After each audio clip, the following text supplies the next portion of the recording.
तर पीठ पीठ पीठ पीठ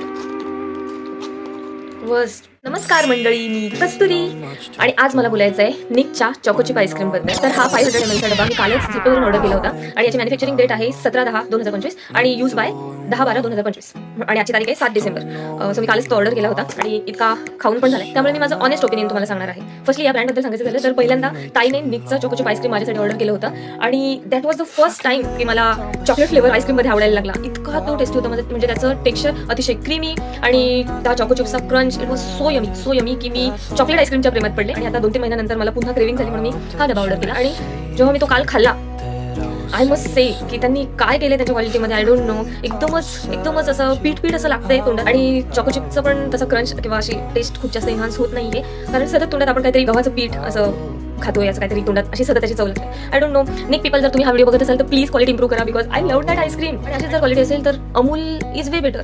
अमूलचं चॉकलेट ब्राउनी आईस्क्रीम त्यांनी अपग्रेड केली आहे त्यांची टेस्ट, म्हणजे त्याच्याबद्दल पण मी तुम्हाला उद्याच्या शॉर्टमध्ये सांगेल, कारण तो ऑर्डर करून आणि मग मी तुम्हाला त्याच्याबद्दल सांगेल. पण निक प्लीज क्वालिटी चांगली करा, अदरवाईज 1/3 प्राईजमध्ये अमूलचं आईस्क्रीम मिळतं, विच इज वे बेटर.